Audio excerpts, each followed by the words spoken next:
Assalamualaikum warahmatullahi wabarakatuh. Jumpa lagi di Cilos News. Masih memberitakan ijazah Pak Jokowi bukannya menemui titik terang, tetapi semakin memanas, semakin melebar, semakin meluas, dan semakin menambah orang-orang yang terlibat. Kalau kemarin Roy Suryo CS, sekarang ada Bang Betor, politisi senior PDI Perjuangan.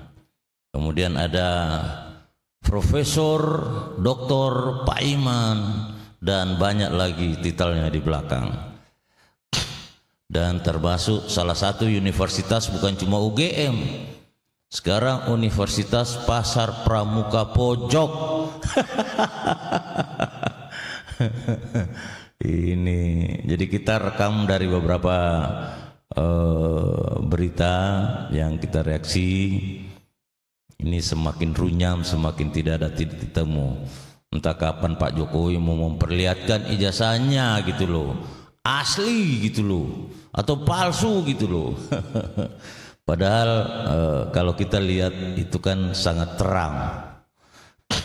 Pak Jokowi sekarang sudah tidak ada penasehat akademiknya, karena tadinya dianggap penasehat pembimbing skripsi Pak Kasmujo. Pak Jokowi sendiri membantah itu bukan memang, padahal jelas gitu kan. Jadi dia mengakunya Pak Kasmujo adalah pembimbing akademik, tapi lagi-lagi Pak Kasmujo juga tidak mengakui dan diperkuat oleh istrinya sendiri bahwa itu semua tidak benar. Oke? Dan menimbulkan perdebatan dari beberapa media, dari beberapa orang, ada yang pro, ada yang kontra, dan kan nampak semua gitu loh, bahwa kalau seorang mahasiswa tidak ada pembimbing akademiknya berarti bukan mahasiswa. Oke, kita lanjut ke videonya. Ada orang dalam PDIP yang dia sangat dekat dulu dengan Joko Widodo, yang sangat tahu pasti kasus ini, tapi dia hanya bilang, saya jangan cerita sekarang dan jangan on cam sekarang, tapi suatu saat saya akan cerita sebenarnya. Dia pernah menasehati Joko Widodo, katanya. Beliau itu pernah menasehati, bilang, wes toh, nek memang ora duwe, sudahlah, kalau memang tidak punya, nggak usah dibuat-buat, nggak usah membuat. Tapi konon seseorang yang dinasihati itu, dia bilang, wah, nggak mutu atau nggak keren kalau nggak punya ijazah itu. Akhirnya jadi nggak keren, coy. Pastilah nggak keren, harus keren gitu loh. Dr. Rismon kemarin ke UGM lagi, semua skripsi satu angkatan tuh nggak ada semua. Katanya disimpan di tempat khusus. Ada seorang politisi senior dari PDI Perjuangan, namanya Bitor Suryadi, Bambang Bitor Suryadi. Nah, dia menyebutkan itu ijazahnya dari Pasar Pramuka. Kami perlu hati-hati, tidak menolak statement itu, tapi juga tidak langsung serta-merta kita percaya begitu saja. Soal Betor ini, apakah ia sukarela sendiri atau ada yang menunggangi lah kata? Yang jelas Pak Betor itu masih sebagai orang yang dikenal di PDI Perjuangan. Dan Ketua Umum PDI Perjuangan tidak memperingatkan dia atau mengsanksi dia. Kami tidak mundur 1 mili pun. 99,9% ijazah itulah fake. Sehat. Terima kasih sudah hadir lagi di Apa Kabar Indonesia Malam. Sehat kan? Sehat. Siap, baik, dan juga bergabung bersama kita. Nah, ini lain lagi beritanya. Pokoknya Pak Jokowi melulu. Pokoknya di beranda YouTube itu hampir semua dikuasai oleh Pak Jokowi. Luar biasa ini Pak Jokowi. Mas Heri Firmansyah, pakar hukum pidana dari Tarumanegara. Mas Heri, apa kabar, Mas? Alhamdulillah sehat. Alhamdulillah. Masih harus sehat untuk terus membahas Insya Allah. yang masih panjang kayaknya. Amin. Mas Heri. Oke. Dan juga bergabung bersama kita ada Bang Juju Purwantoro, tim hukum dari TPUA. Selamat malam, Bang Juju. Apa kabar? Sehat? Alhamdulillah. Terima kasih juga sudah bergabung di Apa Kabar Indonesia Malam. Mas Ade dianggap tidak memiliki legal standing. Gimana? Legal standing apa nih? Kan pertanyaannya gitu. Legal standingnya yang apa nih? Yang bagaimana? Saya nggak ngerti. Legal standing itu nggak ada yang mana? Nggak ada urusannya sama Pak Jokowi, tidak memiliki hubungan keluarga, kemudian saudara, atau seperti apa? Oh gitu. Advokat ini gini, advokat public defender ini kan penegak hukum. Itu yang pertama. Terus yang kita laporkan ini kan, saya rasa pengacara Pak Roy ngerti lah delik aduan, delik murni seperti apa, ya kan? Yang kita laporkan ini 160, nanti bisa dijelaskan sama ahli. 160 28 ayat 2, kemudian 45A. Apakah itu delik aduan atau delik murni? Itu dulu. Kalau delik murni, siapapun bisa melapor, bahkan juga bisa ngelaporin kalau merasa bahwa ada tindak pidana. Itu sah-sah saja. Jadi tidak penting ada legal standing sebagai legal standing keluarga, saudara, atau legal gimana? standingnya yang mana? Surat kuasa. Ya, surat kuasa nanyain sama pengacara Jokowi, jangan nama kami. Oke, baik. Legal. Menarik ini. Jadi sesama pakar hukum tapi berbeda apa pandangan. Boleh ya. Mantap ini namanya apa? Kita jadi sarjana hukum. Jadi satu masalah boleh 2-3 pendapat yang berbeda dengan pasal-pasal yang tentunya kan pasalnya sama ya. Tapi ya itulah apa positifnya kita belajar hukum dari pakar-pakar yang putar balik bahasa ini luar biasa. Legal standing yang dimaksud yang mana sih, Bang Juju? Iya, artinya persoalan kalau kaitannya dengan ijazah yang kita pasukan ijazah Pak diduga ijazah palsu Jokowi itu kan menyangkut pribadi seorang Joko Widodo, ya toh. Jadi artinya para pihak yang para pihak melaporkan itu tadi, ya ada di Jakarta Barat, ada di Jakarta Selatan, yang dijadikan satu ini, ya di Polda, dijadikan satu tadi kan. Ya. Sebetulnya pengertiannya adalah urusannya apa mereka itu, tidak ada legal standingnya, gitu loh, ya. Jadi ini urusan delik aduan, gitu loh. Masalah ijazahnya Jokowi nggak ada hubungannya apa-apa. Delik aduan, delik aduan untuk pencemaran. Ini kan framing. Jadi diarahkan tuh Mbak Ken. Gini, nanti ahli bisa jelaskan. Saya bagus nanya sama ahli. Jadi diarahkan tuh, pengacara itu punya teknik masing-masing. Bagaimana mengarahkan sesuatu menuju ke pasal yang diinginkannya. Itu kan maunya pengacara Roy Suryo, CS. Kalau maunya Mas Ade dan teman-teman. Kalau maunya kita 160 28 ayat 2. Kenapa? Sudah ada jurisprudensinya. Kemarin waktu aku datang sini aku jelasin bahwa Bambang Tri itu sudah diputus Mbak Ken, diputus 4 tahun, pasalnya itu 28 ayat 2, pelapornya juga bukan Jokowi, gitu loh. Jadi jangan mengada-ngada lah. Artinya gini, mari kita memberikan pembelajaran pada masyarakat Indonesia ya, bahwa setiap pelanggaran hukum yang memang nyata, jangan dibiarkan, laporkan. Baik. Bang Juju, dia masa iya? Ini Bang Adi nih. Mas Adi mantap. Gayanya Mas Adi ini sangat meyakinkan ya, apalagi model rambutnya luar biasa. Iya, setiap pelanggaran hukum jangan dibiarkan.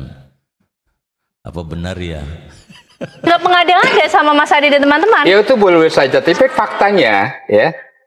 Faktanya apa yang dilaporkan maksudnya ijazah ditahan dulu Mas Adi ya, tentang ijazah Jokowi tadi ya, itu kaitannya menimbulkan suatu akibat hukum tidak terhadap persoalan ijazah palsu Jokowi ini. Tidak ada akibat hukum, ada misalnya keributan terjadi apa ya katakanlah bentuk-bentukan di masyarakat secara faktual ya, bukan secara ITE, bukan secara di undang-undang ITE. Itu tidak pernah terjadi apa-apa sebetulnya. Jadi wajah-wajah dan ini menyangkut personal Jokowi sebetulnya, bahwa beliau itu tidak mempunyai jasa asli. Baik. Itu. Mas Heri, sebentar. Sekarang giliran Mas Heri yang menjelaskan juga ke publik sebagai suatu pendidikan hukum juga, Mas Heri. Siapa sih sebetulnya yang boleh melaporkan? Apa itu legal standing? Bagaimana kekuatan dari masing-masing pihak untuk menghadiri undangan klarifikasi dalam proses pengusutan kasus ini? Sebelumnya saya menjawab dan mengomentari lah. Saya jadi tahu mengapa saya duduknya di sini. Memang tidak akan pernah berubah Mas Heri. aman. Oke, Mbak Ken begini, saya nanggapin yang masalah legal standing ya. Dalam konteks legal standing memang menjadi penting subjek hukum mana yang kemudian bisa mengajukan laporan gitu ya. Karena dalam hukum pidana sendiri itu dikenal ada delik aduan, kelah delik, ada bicara tentang delik biasa. Nah, kalau alas hak dari delik aduan ini adalah orang yang menjadi korban langsung dalam satu tindak pidana. Dalam kasus ini berarti? Dalam kasus ini, dalam konteks bahwa kalau ditarik adalah nama baik. Kalau nama baik kan berarti melekat pada pribadi seseorang. Berarti Pak Jokowi. Pak Jokowi begitu untuk melaporkan hal tersebut. Dan gitu sudah ya. berlangsung di Polda Metro Jaya. Tapi ketika ini jadi berkembang, ya kan, perkara ini berkembang, kemudian ada anasir pandangan yang tidak fokus pada kasus awal tentang skripsinya Pak Jokowi atau ijazahnya Pak Jokowi, ini kan jadi berkembang jadi kemana-mana, bisa ditarik ke pasal-pasal yang lain. Berasal dari sumbernya kasusnya Pak Jokowi yang di awal masalah ijazah tadi. Nah, ini yang harusnya ada kehati-hatian dan profesionalisme dari penyidik untuk memilah-milih. Ini kaitannya langsung dengan perkara, sedangkan perkara yang awal aja belum clean and clear selesai. Jadi saran saya malah selesaikan dulu sumber utamanya tadi. Ketok palu dulu kalau ini sudah clear bahwa ini dipastikan adalah sah ijazahnya Pak Jokowi asli. Jadi yang kemarin berlangsung di Barreskrim Polri itu, Mas Heri? Ya, baru kemudian bisa berurutan, urut kacang lah. Baru proses yang berikut-berikutnya itu. Sepakat Bang, dipastikan dulu ijazahnya asli. Kok pencemaran nama baik aslinya aja belum dilihat. Aslinya belum dipastikan, tapi pembimbing akademiknya sudah tidak ada Pak Jokowi itu. Pak Kasmujo sudah tidak ngaku, gimana ini? Ditindaklanjuti. Menurut hemat saya begitu ya. Dalam kacamata kita melihat perkara hukum ini selesai secara tertib ya, administrasi. Kemudian berkaitan dengan undangan klarifikasi, Mbak, itu kan kita akan kembali pada pedoman di Kitab Undang-Undang Hukum Acara Pidana. Pasal 112, 227 KUHP, yang memang bahasanya di sana adalah dikenal surat pemanggilan. Jadi surat panggilan itu ada sekian lah, ada 1, 2, dan bisa terakhir kalau tidak hadir upaya paksa dilakukan ya, karena memang penyidik punya kewenangan undang-undang di sana. Nah, persoalannya kalau istilahnya undangan klarifikasi. Nah, memang dalam hasanah hukum acara pidana tidak ditemukan misalnya istilah itu. Sama seperti istilah terlapor ya. Terlapor itu istilahnya nggak ada dalam hukum acara pidana. Yang ada adalah surat laporan. Enggak, kalau kita bicara laporan itu laporan saja. Laporan adalah titik-titik-titik gitu ya penjelasannya. Tapi kalau bicara terlapor nggak ada. Tapi dalam hasanah berpraktik itu dikenal pelapor, terlapor begitu. Nah, ini bagaimana kemudian menarik bahasa yang tidak ada dalam rumusan KUHP tadi, kemudian terjadi dalam ranah praktik, diselenggarakan, dijalankan, dimaknai sebagai sama ketaatan kita terhadap hal tersebut. Nah, masalahnya kemudian akhirnya ini jadi polemik di praktiknya. Ada orang yang kemudian kalau dia punya pendapat hukum sama karena punya kepentingan hukum yang didukung oleh konteks tadi, maka tentu dia akan mengatakan itu benar gitu kan. Tapi ketika tidak pasti dia against. Nah, sehingga kalau saya melihatnya begini, pandangan kita terhadap konteks undangan klarifikasi ini tentunya kalau kita yang menghadapi tadi akan melihat ada konsekuensi hukumnya tidak sih? Nah, kemudian impact-nya apa terhadap hal itu? Pastinya ada kalkulasi ya, Mbak Ken ya, dengan menghadiri atau tidak menghadiri undangan klarifikasi. Baik, Mas Heri. Sampai di situ dulu karena masih cukup panjang nih nanti penjelasannya. Ini kita di berita Frame Time lagi. Pokoknya hampir semua media membahas ijazahnya Bapak kita Joko Widodo. Bang Refli lagi melanjutkan yang tadi. Jadi artinya kalau kemudian hari ini pro kontra masih ada, selain kemudian menunggu proses hukum, apa yang bisa kita lakukan? Artinya bagaimana setiap pihak ini bisa membuktikan sebetulnya dalilnya begitu, Bang? Iya, sebenarnya kan gini, yang jelas pro dan kontra itu kan biasa saja dalam demokrasi. Televisi juga kan menikmati pro dan kontra juga kan. Jadi yang paling penting adalah tidak ada upaya untuk melakukan kriminalisasi, itu satu poin. Karena kalau misalnya kita berpendapat tiba-tiba ancamannya kriminalisasi kan berarti negara kita demokrasi sontoloyo kan begitu. Nah, terhadap pihak yang dikatakanlah dituding misalnya, nggak perlu juga bereaksi luar biasa. Kan ini kan soal pembuktian yang menurut saya mudah sekali. Kalau saya misalnya dikatakan, ijazahmu palsu, ya saya buktikan saja. Kan tinggal karena pembuktian itu stronger ketimbang sekedar ucapan kan. Nah, karena itu menurut saya kalau seandainya misalnya kita membutuhkan sebuah wasit yang baik, saya malah berpikir kalau misalnya polisi tidak dipercaya masyarakat dalam kasus ini ya, dalam kasus ini, kemudian DPR tidak bisa bekerja juga untuk melakukan pengawasan dan masyarakat tidak boleh liar gitu, bikin aja misalnya tim pencari fakta. Misal sebagai breakthrough.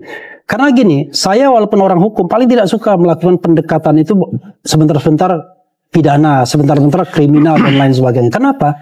Negara kita ini nggak akan cerdas kalau sebentar-sebentar diancam, direpresi dengan ancaman pidana. Nah, yang paling penting itu adalah masyarakat diyakinkan dengan logika yang lurus, yang benar, fakta yang baik dan lain sebagainya. Sebagai contoh misalnya gini. Bang Bitor bicara tentang pasar pramuka, ya. Kalau seandainya itu tidak benar, nanti suatu saat atau benar misalnya, nanti kan akan terlihat sendiri nih. Apakah kemudian beliau bisa memenangkan dalam tanda kutip, membuktikan kepercayaan publik. Demikian juga beliau yang pasti ngotot bahwa ijazah Jokowi asli dan lain sebagainya. Tetapi kalau seandainya kita membiarkan ini secara smooth, berdebat tidak apa-apa, ya panas sedikit oke lah. Tetapi yang paling penting tujuan kita adalah mencari kebenaran tentang ijazah satu, ya kan? Dan itu belum terjawab secara saya katakan concise, precise, ya kan? Bulat dan lain sebagainya itu belum. Nah, yang kedua menjaga ruang demokrasi, jangan sampai ada represi. Saya kira kalau misalnya kita dihina dan lain sebagainya udah biasa. Orang saya ngonten tiap hari pula saya dimaki orang. Tapi untung dia. Gitu. Biasa aja gitu. Jadi, tetapi yang paling tidak asik adalah kalau setiap kita ngobrol, nanti saya laporkan kamu ke polisi. Kan kacau sekali. Ancam terus Bang. Aduh, sepaham Bang Refli. Dikit-dikit lapor. Ini kampungan aja nih. Padahal kalau kita bicara tentang yang namanya people scrutiny atau people oversight, ya itu bagian dari kerjaan masyarakat sesuai dengan hak konstitusional dia untuk dia bisa ikut serta dalam proses bernegara. Dan jangan lupa negara ini kedaulatan berada di tangan rakyat dan dilaksanakan menurut Undang-Undang Dasar, bukan menurut KUHP dan Undang-Undang ITE. Baik, jadi harusnya negara yang menengahi itu ya? Iya, Undang-Undang Dasar itu memberikan kebebasan menyampaikan pendapat, kebebasan mendapatkan informasi, hak mendapatkan informasi dan lain sebagainya. Baik, kami tangkap poin Anda. Ini yang saya kira yang polisi harus paham, penegak hukum harus paham, kita semua harus paham bahwa kedaulatan berada di tangan rakyat dan dilaksanakan menurut Undang-Undang Dasar, bukan pasal ITE dan KUHP. Harapannya begitu ya. Oke, saya ke Bang Salvator yang baru bergabung. Jadi Anda menanggapinya seperti apa dengan semua dalil dan kemudian narasi yang disampaikan Pak Bitor tadi? Ya, selamat malam. Bang Rafli, saya pikir kita bukan pertama kali ketemu, udah sering berdiskusi mengenai hal ini. Ya. Sering berdiskusi mengenai terutama poin yang ini ijazah palsu. Berulang kali kita sampaikan jangan menarasikan bahwa satu, persoalan-persoalan sakit hati dibungkus, diselimuti dengan kepentingan-kepentingan yang kita tanda tanya juga. Sakit hati, ndak keren Bang. Ndak ada yang sakit hati, orang pintar-pintar semua kok. Ini sudah pakai kopiah lagi, pakai sakit hati, enggak. Saya yakin itu bukan sakit hati, tapi mari buktikan. Anda sebagai pendukungnya Pak Jokowi, cobalah bagaimana dibujuk. Bahwa siapa yang mendalilkan itu yang membuktikan, saya kira itu suatu hal bukan niat baik gitu. Kalau niat baik, walaupun pasalnya kencang kayak apa, tapi membuat masyarakat tenang itu lebih bagus. Kopiahnya kencang begitu tapi sakit hati, bahasanya ndak keren. Jangan-jangan ini kebencian yang seakan-akan gue mencintai kemudian menyatakan ini untuk rakyat. Janganlah. Sampai kapan perbuatan sing seperti ini? Apa pelajaran kita? Kemudian menyambung terhadap ini narasi-narasi begini nih, aduh. Narasinya ndak keren bang, kebencian. Coba dibuktikan lah gimana. Itu Pak Kasmujo itu sudah ndak ngaku gimana sih? Coba. Pak Kasmujo yang katanya pembimbing, awalnya dianggap pembimbing skripsi. Lagi-lagi dianggap lagi pembimbing Kasmujo. Semuanya dibantah. Apa Pak Kasmujo sakit hati sama Pak Jokowi? Ndak, itu yakin Pak. Tuh, tolong narasinya diperbaikilah. Minta maaf, kami dari luar menyampaikan juga kopiannya tidak sebanding dengan narasi Bapak itu. Hak hukum. Perlu diketahui bahwa hak hukum itu tidak berat sebelah. Dia netral. Berada di tengah-tengah. Kenapa? Karena ketika mendalilkan, menyatakan bahwa ini palsu, ya kan, lu punya tanggung jawab juga, kita punya tanggung jawab juga terhadap apa yang kita sampaikan, terhadap apa yang kita ucapkan. Karena hukum juga melindungi itu, tidak semata-mata sebelah pihak, enggak. Masuk kepada poin ijazah palsu. Ini kan yang menggaungkan, mengadu, terus berharap pengaduannya itu diterima berdasarkan apa yang diinginkan. Ketika disampaikan kepada pihak yang berwenang, dalam hal ini kepolisian, kemudian kepolisian menanggapi berdasarkan bukti-bukti, berdasarkan petunjuk yang disampaikan juga, kemudian dilaksanakan, diperiksa. Dan itu informasinya disampaikan secara terbuka di depan umum. Di media-media dicatat juga. Proses bagaimana itu dikeluarkan hasilnya, bahwa ijazah itu dikeluarkan oleh UGM. Dan itu dinyatakan juga, semua terdengar, kemudian tidak puas. Oke, padahal konteksnya ijazah palsu. Nah, ini konteksnya, coba lihat Kasmujo tuh. Kasmujo ndak ngaku gimana sini abang ini? Ini bukan perorangan yang mengeluarkan. Konteksnya ijazah palsu adalah lembaga, universitas, ataupun badan hukum yang berhak mengeluarkan ijazah ataupun sertifikat. Dia yang melaksanakan itu, dia juga yang menyampaikan, yang menyatakan bahwa benar ini saya yang mengeluarkan, saya yang menerbitkan. Itu udah selesai. Jadi karena prosesnya tidak sederhana. Perlu ada pertanyaan lagi. Prosesnya harusnya selesai, kemudian dimainkan lagi isu ini. Udah landai, kita track, kita cek di media udah landai, udah aman. Kemudian beberapa minggu kemarin isu ini dilontarkan dengan seakan-akan ini petunjuk baru. Iya. Jadi modifnya begini nih. Ya. Dikeluarkan satu argumentasi, dinyatakan secara terbuka bahwa ditemukan, bahwa diduga ada ijazah yang dikeluarkan di pasar pramuka. Okay. Ini kan indikasi untuk apa? Untuk kalau secara hukum kita. Bang Bitor ketawa tuh. Ketawanya Bang Bitor penuh makna. Saya sepaham Bang Bitor gitu. Saya ini tidak kenal namanya Pak Jokowi kecuali di apa foto-foto apa di karena dia mantan presiden kita. Tidak ada kepentingan maksudnya.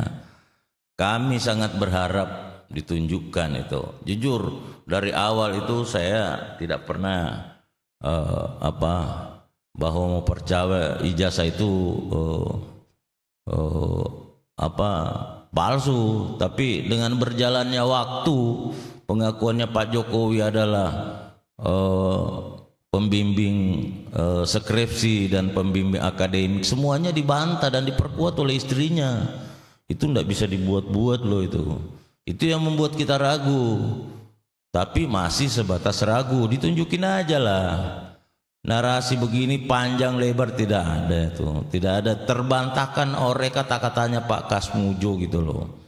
Kita bisa melihat bahwa ini adalah petunjuk di mana isu yang harusnya udah selesai dibantah langsung oleh satu kepolisian yang berhak dan mereka punya tupoksi yang jelas, ya kan? Kemudian universitas yang punya hak dan punya tupoksi yang jelas, harusnya selesai. Kemudian dimainkan lagi isu ini. Nah, isu yang seperti ini itu selalu dimainkan terhadap satu-satunya orang yang suka adalah Bapak Presiden Joko Widodo. Jadi kalau bukan Jokowi, isu ini nggak naik. Oke. Iya, silakan tanggapan Anda. Enggak, saya mau tanggapin. Tapi nggak apa-apa. Jadi begini ya.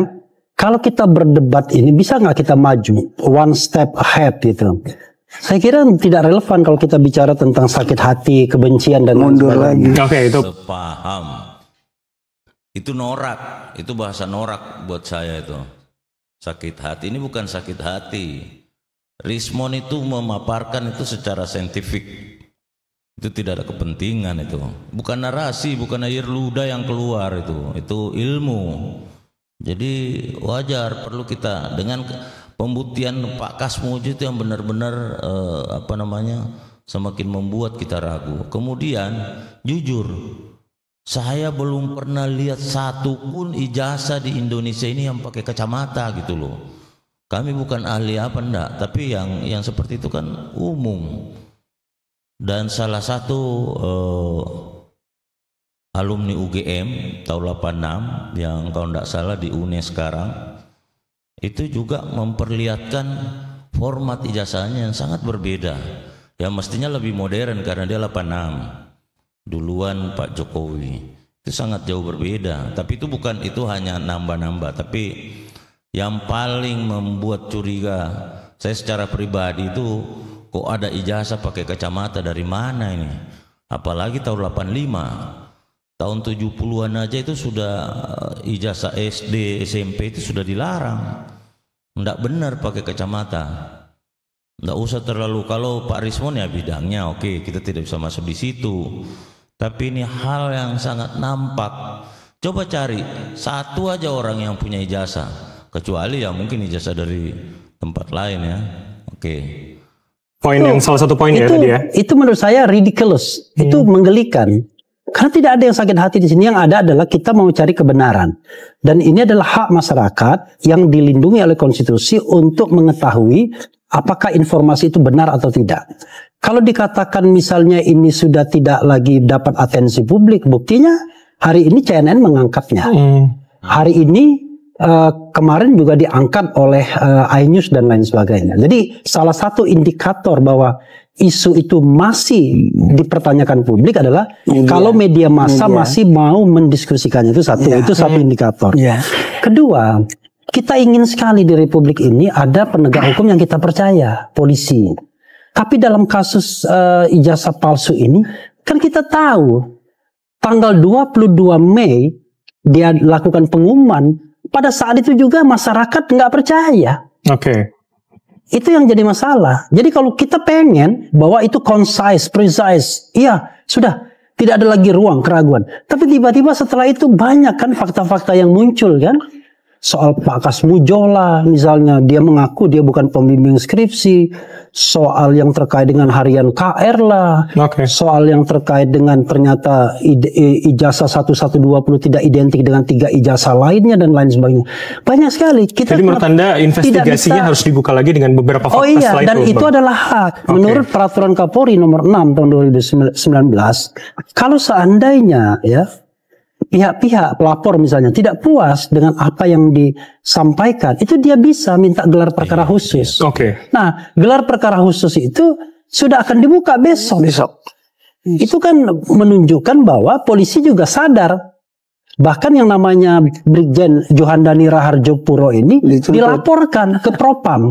Karena dia iya, tentu pihak yang tidak puas kan, pastilah. Masa yang melaporkan Joman kan nggak mungkin. Mungkin juga di situ ada Bang Refli juga melaporkan, kan begitu. Saya tidak pernah ikut-ikut gitu. Nah, saya itu paling nggak suka melaporkan orang, ya kan. Nah, jadi yang saya lihat katakan belum selesai. Siapa bilang sudah selesai?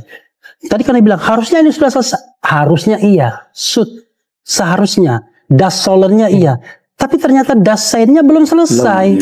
Lalu ya, kalau dibilang wah ini dimainkan lagi, pertanyaan siapa sih yang mainkan ijazah ini? Apa keuntungannya untuk memainkannya? Ya kan? Victor mungkin jangan-jangan dapat uang dari luar negeri jangan-jangan. Atau Refli Harun dapat uang dari luar negeri jangan-jangan. Kan saya kira terlalu berlebihan. Saya coba ya, saya clearkan dulu ini semua posisinya. Bang Andi terlebih dahulu. Silakan. Saya melihat bagaimana Bang Refli ini menggambarkan itu ya, cuma agak miring-miring ke sebelah ini rupanya. Enggak, saya memang agak kesana lah kan. Agak percaya ijazah Pak Jokowi palsu. Ya, berarti kan dia bukan sebagai pengamat politik yang netral ya. Dia kan ada kepercayaan ke sana. Independen sama netral beda. Ya, netral saya bicarakan itu dulu. Standingnya gitu kan. Selama ini kan backgroundnya kan begitu. Ya kan. Ibaratnya kita lawan 2 nih, 3 lawan 2. Oke. Jadi begini. Ini saya kembali ke Bitor lah yang mengatakan itu. Akhirnya apa yang terjadi? Saya buka dulu lah ya. Ada 4 kelompok lah ya yang mencoba mendiskreditkan Pak Jokowi dengan segala cara. Hati-hati Bang Andi, hati-hati fitnah. Itu jangan buatlah narasi yang rasional. Itu adalah kelompok dari sayap kanan, HT dan FPI. Luar biasa. Kedua, itu adalah kelompok dari oligarki hitam yang kemarin ya periuk-periuknya itu sudah tercabut lah ya. Dan juga Pak Presiden ya, coba kita lihat blok rokan kita ambil untuk negara. Kemudian untuk Freeport kita balikan jadi 51% adalah milik Indonesia dan sebagainya. Pasti ada yang tidak suka di situ. Jauh sekali Bang Andi. Orang cerita ijazah kok Freeport. Aduh, parah ini. Ya kan? Kemudian yang ketiga, menteri-menteri yang pada saat Pak Jokowi itu dipecat. Oke. Ya kan? Ini yang terakhir ini sebetulnya. Ya. Ada baterai saya lowbat 16%. Ada banyak yang nggak move on ya dari kontestasi Pilpres. Oke. Ini 4 rangkaian ini ketemu dalam satu yang namanya ada panci, ada tutup, di dalamnya isinya ijazah. Isinya keluarga Pak Jokowi. Yang bakar ini, ya ini oligarki. Oligarki hitam? Iyalah. Bukannya temannya Pak Jokowi oligarki? Oligarki hitam, saya bilang. Mana bitunya bahwa itu adalah temannya Jokowi. Kan saya sudah katakan tadi, Bang Refli. Ya kan, saya sudah jelaskan tadi kan. Nah ini, begitu terjadi. Ya kan, ini udah satu kesatuan. Ujungnya, kemana? Sudah sebutkan tadi, kita makzulkan Gibran. Bang Refli tadi hadir tuh. Oke. Ya kan? Baik. Jadi ini rangkaiannya memang tidak layak jadi wapres. Nah, kan rangkaian kan. Nah, ini kan saya bilang. Jadi teman pengamat politik yang murni ini tinggal lawan 2 kita ini. Gini, Anda itu lucu. Yang namanya pengamat politik itu. Tunggu dulu, aku belum selesai dulu. Oke, silakan. Setelah ini selesai. Silakan. Kasih menit dong. Dia berapa menit? Iya kan? Panjang nih. Karena gini, dia itu menyerang pribadi. Saya kan tidak pernah menyerang pribadi. Saya kan mengungkapkan konsep. Tiba-tiba dia serang pribadi. Maaf, kalau saya karena itu nggak boleh. Anda nggak boleh serang pribadi. Kalau Anda serang pribadi, saya akan bertahan dan kemudian saya akan serang pribadi Anda juga. Nah, sekarang pertanyaannya, kita mau diskusi soal ijazah atau mau menyerang pribadi masing-masing? Soal ijazah, mohon maaf. Oke, tos dulu. Oke, Bang Andi lanjutkan. Singkat saja. Singkat saja jadi. Ya saya kembali lagi ya. Siapa sih yang menciptakan ijazah palsu ini? Ya kan? Dari 4 rangkaian tadi itu masuk itu barang itu. Nah, kemudian setelah tidak ada lagi, muncul yang namanya Bung Bitor. Oke. Tiba-tiba nggak ada angin, nggak ada hujan, muncul begitu. Dan apakah Bung Bitor ini mewakili PDIP? Apa masih memegang kartu? Kartu anggota PDIP. Berarti kader PDIP. Saya kader seorang partai. Iya, kader PDIP kan. Iya. Tapi yang lucunya buat saya, nggak masuk ke otak saya. Kenapa Anda membuka boroknya PDIP yang mungkin itu ada kenyataan? Ya, bahwa semua anggota DPR, wali kota, Anda udah mengatakan itu. Yang melakukan itu yang dulu pakai akal bahar, pakai tato. Nah, itu ya kan awal. Masih suatu 1999. Pak Bitor, tapi kita harus jeda sejenak. Diskusinya tadi ini malah Pak Andi ini lebih norak lagi nih. Selalu memberikan narasi yang tidak ada hubungannya dengan ijazah. Ya, lagi-lagi selalu menganggap ada serangan pribadi ke Pak Jokowi. Bukan itu. Buktikan aja asli atau tidak. Apa tidak malu orang-orang ini semua yang menuduh Pak Jokowi bahwa ijazahnya palsu. Bila mana Pak Jokowi mampu membuktikan bahwa itu asli, itu kan intinya gitu loh. Daripada bernarasi sampai mulut itu keluar kayak gimana, tapi narasi-narasi yang tidak masuk di akal gitu loh. Minta maaf, itu pribadi pendapat saya lihat narasinya, aduh, tidak ada yang masuk di akal. Jadi saya mau tanya kepada Mr. J. Nah ini saya kira berita baru lagi nih, Mr. J.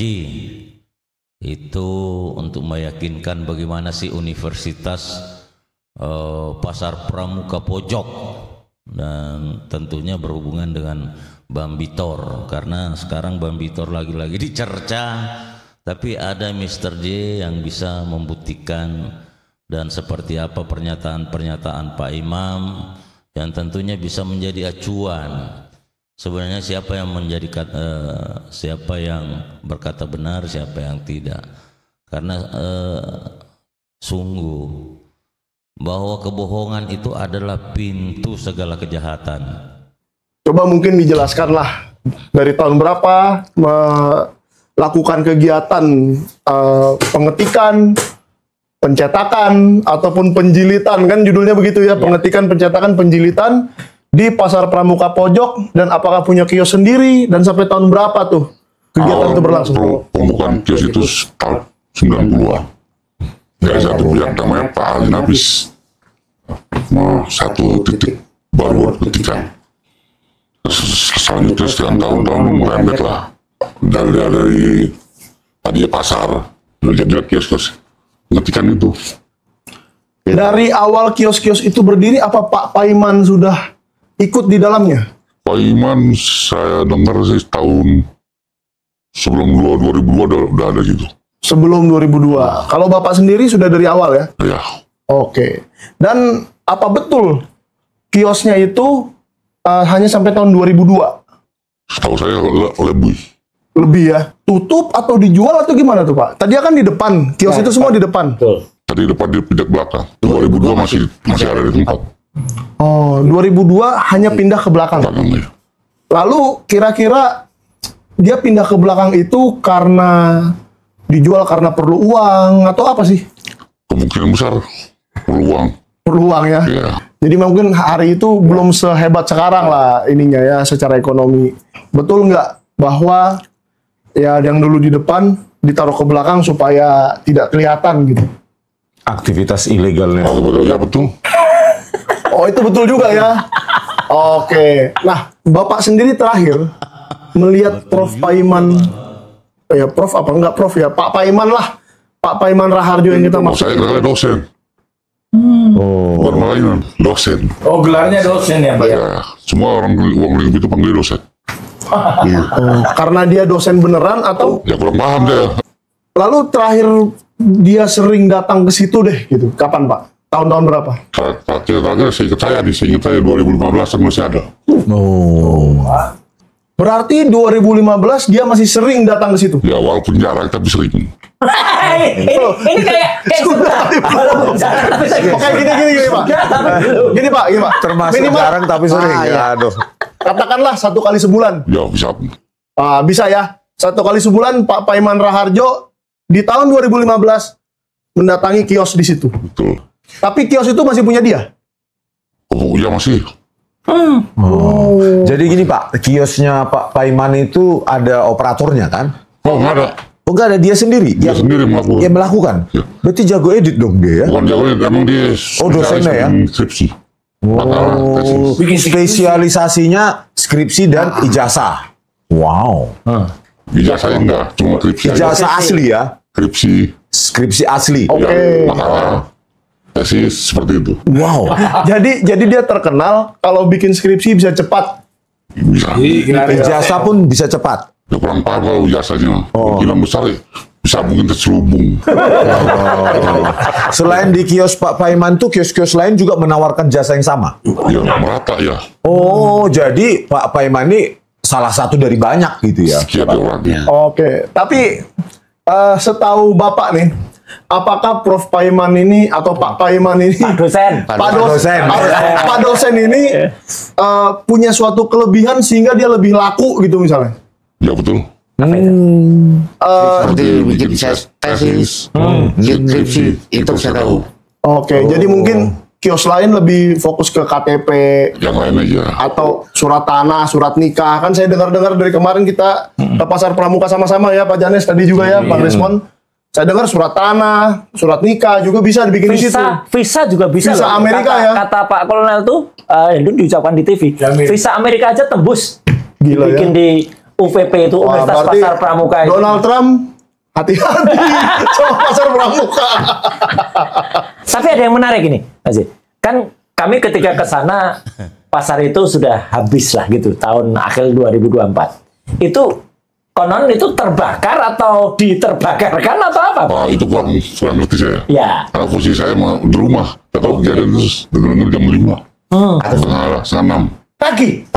Tapi kalau saya udah beberapa kali waktu saya investigasi ke sana, banyak hampir semua mengatakan 5, saya tanya 4 bilang ya dibakar. Yang satu lagi nggak tahu, tapi lihat kiri kanan nggak tahu. Terus kebakaran, bayangin aja, ini kan pemadam kebakaran, ini jauh. Ini hanya 300 meter kok. Kantor Polsek Matraman juga 100 meter. Di sini juga ada pemadam kebakaran. Harusnya udah langsung disemprot, udah habis. Sebentar doang. Bila perlu selangnya itu dari sini, gak usah pakai belambir, gak usah pakai mobil, selangnya dipanjangin nyampe, tapi bisa kebakar habis itu, makanya itu dibakar. Atau jangan-jangan Pak Janes pemadam kebakaran tuh jam 6 pagi belum bangun. Siap, mereka siap setiap 48 jam pun siap. 48 jam pun siap. Jadi memang aneh ya. Iya. Memang aneh ya. Tapi lihat ada keanehan itu nggak? Ya kalau untuk pandangan warga sekitar sih sabotase. Oh, sabotase. Gitu loh. Mas J, sabotase tapi ada korbannya loh Pak, jahat banget. Itu pandangan. Kalau untuk ada korban saya kurang tahu. Mas, konsumen untuk para konsumen untuk ijazah atau dokumen-dokumen yang palsu ini itu mulai dari kalangan apa itu, Mas? Kalangan pejabat, DPR, atau macam-macam. Mulai mahasiswa sampai macam-macam. Oh, tapi pernah nggak ada seseorang anggota DPR atau pejabat yang memang sudah sering terlihat lah mukanya di TV datang ke situ? Enggak ya? Menyamar kan. Oh, nyamar. Nggak tahu. Oh, nyuruh orang gitu. Kalau untuk secara pribadi, secara DPR nggak ada ya. Tentang Pak Joko Widodo sendiri, apakah pernah ada Pak Joko Widodo datang ke situ? Nggak pernah. Nggak ya? Nggak ada. Kalau suruhannya? Itu pun saya nggak pernah aktif lagi di situ saya. Oke, jadi nggak pernah aktif lagi. Tetapi gimana ceritanya tentang Prof. Paiman itu sampai 2015 ada di situ ya? Ya walaupun datangnya sebulan sekali, 2 bulan sekali, masih ada aktifnya. Jadi yang dia bilang 2002 itu gimana? Kalau beli saya itu, saya sih ngomong segitu. 2015 sering datang walaupun sekali. Oke, 2015. Berarti Joko Widodo sudah presiden ya? Dia masih datang dan aktif. Nengok bahasa itu, nengok aja deh. Ya, nengok selain dikenal sebagai Pak dosen, Bapak mengenal dia sebagai apa aja? Sebagai juru ngetik. Juru ngetik ya? Yang punya kios yang di depan, kemudian pindah ke belakang. Oh gitu. Dan cukup terkenal ya? Iya, karena terakhir kan sebenarnya kita ke sana kemana ada ketemu Pak Haji siapa? Nggak usah kita sebut, itu ada di ada di live. Kita juga masih kenal dengan namanya masih Pak kenal dengan namanya Paiman ya. Dosen Paiman. Itu kisaran harga. Kisaran harga untuk skripsi itu pernah dengar Mas? Atau ijazah? Variasi. Tergantung tadi Mas bilang tergantung jurusannya ya ijazahnya. Kalau A1 apa-apa itu tergantung. Misalnya jurusan teknik, ya masing-masing punya harga. Kalau kedokteran. Kalau lagi. Oh itu lebih mahal. Lebih mahal lagi. Kalau kehutanan berapa kira-kira? Macam-macam deh. Enggak, jangan-jangan Pak Risma mau pesan yang bahasa Jepang. Itu buat ada orang yang nuduh-nuduh itu loh. Iya. Mau saya tunjukkan nanti yang bahasa Jepang. Terus Mas, di samping tarif, nah dari mana mereka dapatkan belangko itu? Belangko misalnya saya butuh skripsi ijazah ITB misalnya. Mana mereka dapatkan belangko ITB? Nah, itu tuh dicari di Google kadang. Kadang juga ada orang itu bawa contohnya, ada juga seperti itu. Atau saya pinjamnya temen, saya main ganti nama, seperti itu. Ganti nama ya Pak ya? Ganti nama. Oh bisa ijazah orang diganti nama gitu? Ya diikuti, maksudnya diikuti. Oh diikuti ya polanya ya. Pola semua. Terus belangko kertasnya itu supaya mirip dengan misalnya saya pingin ijazah ITB. Belangko kertasnya itu bagaimana? Beli, disesuaikan. Disesuaikan. Bener nggak? Di sana itu dulu waktu Bapak masih sering ke sana, itu juga ada materai-materai lama gitu ya? Ada. Wah, materai 25. Tapi harganya mahal kan? Ya kemungkinan. Makin tua umurnya makin mahal harganya. Saya tahu. Oke, hebat ini ya. Iya. Pak Janes ini memang investigasinya luar biasa ini. Pramuka, yaitu tadi obrolan yang cukup meyakinkan dari Mr. J, yang katanya Pak Imam tahun 2002 sudah tidak di sana, itu terbantahkan oleh Mr. J. Masih sering melihat sampai tahun 2015. Saya kira ini semua yang membuat kita semakin ragu gitu. Jadi dan selanjutnya ini media lain lagi dan ada Bang Desmond dengan pengacaranya Pak Jokowi.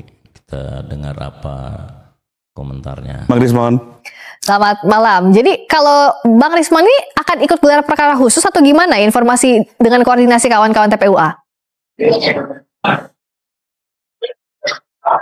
Iya Mbak, masalah gelar perkara khusus ini diundur juga kami masih bingung ya, karena pemberitahuannya sangat mendadak.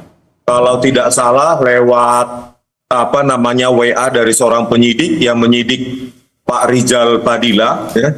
Jadi meminta diundur ya dari Bareskrim menjadi tanggal 9 Juli hari Rabu kalau nggak salah 9 Juli 2025. Alasannya juga kami belum tahu alasan tepatnya. Oleh karena itu tadi pagi Pak Rizal Padilla mendapatkan surat resmi tentang pengunduran itu, pengunduran gelar perkara khusus, namun tidak ada alasan eksplisit pada surat tersebut. Oleh karena itu tadi pagi saya datang bersama dengan wartawan, ya wartawan Sentana, Pak Mikael Sinaga dan Pak Janes Yahan untuk mendapatkan informasi resmi dari Divisi Humas Polri. Tetapi ternyata setelah kami menunggu 2 jam di sana, bahwa apa yang kami dapatkan adalah tidak ada dari pejabat tersebut yang memiliki informasi dari Bareskrim mengapa alasan pengunduran tersebut dilakukan, begitu Mbak. Oke, tapi nextnya Bang Desmond akan datang. Sudah dapat surat panggilan setelah penundaan ini, artinya pekan depan akan datang ke Bareskrim. Mengenai di Polda Metro Jaya, Mbak. Oh, di Polda Metro Jaya belum ada panggilan lagi? Polda Metro Jaya kemarin harusnya kami dimintai diundang klarifikasi, tetapi berdasarkan advice ya, nasihat dari tim hukum kami, untuk sementara kami tidak datang dulu. Tetapi kalau untuk gelar perkara khusus, karena itu sangat penting bagi kami untuk mengetahui berkas-berkas apa yang dilakukan forensik ya, uji forensik, dan bagaimana parameter keluarannya ya.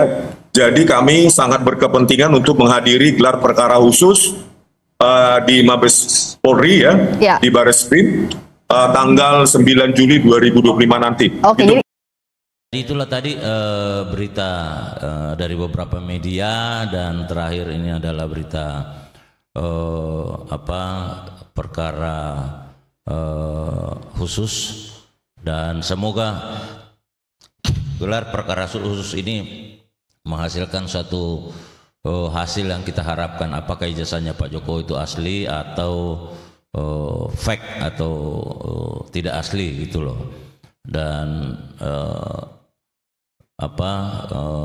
kasus ini berakhir, dan kita harapkan sudah berakhir tanpa ada korban satupun, baik dari pihaknya Pak Jokowi maupun pihaknya Rismon CS yang selalu menarasikan dengan bukti-bukti yang memang masuk akal, dan beberapa pendukung lain seperti Pak Kasmujo dan lain sebagainya. Kemudian ijazahnya pakai kacamata, kok baru kali ini saya lihat, jujur baru kali ini lihat ijazah yang pakai kacamata. Ya, kita berharap supaya kasus ini selesai. Jangan semakin hari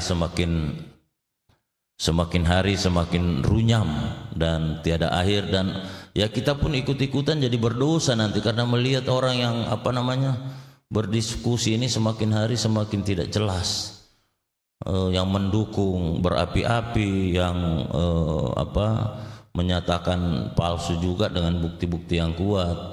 Jadi saya kira itu. Terima kasih. Assalamualaikum warahmatullahi wabarakatuh.